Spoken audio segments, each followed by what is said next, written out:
പൂയംകുട്ടിയിലാട്ടോ. ഇവിടെ ഒരു പാലം ഉണ്ടായിരുന്നു. അവിടെ ഓരോ കുടികളുള്ളതാണ്, ആൾതാമസമുള്ളതാണ്.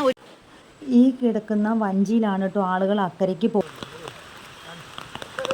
താമസിക്കുന്ന സ്ഥലത്തേക്ക് പോകുവാനും വരുവാനുമുള്ള ഏക മാർഗം വഞ്ചി മാത്രമാണ്.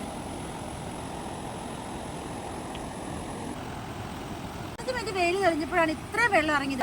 വെള്ളം ഇറങ്ങിയപ്പോൾ ഇവിടെ മഴയായി. ഇത് കണ്ടോ കണ്ടോ ഇത്രയായി.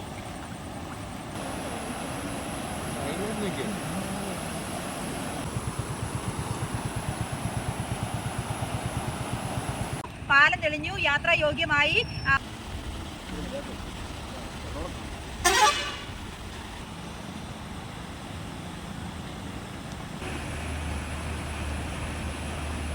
നമ്മുടെ ചാനൽ ഇഷ്ടപ്പെട്ട എല്ലാവരും സബ്സ്ക്രൈബ് ചെയ്യുക, കമന്റ് ചെയ്യുക, ലൈക്ക് ചെയ്യുക, ഷെയർ ചെയ്യുക. എല്ലാവരും സന്തോഷമായിട്ടിരിക്കുക. മഴയൊക്കെയാണ്, സൂക്ഷിക്കണം, ശ്രദ്ധിച്ചിരിക്കുക. ശരി.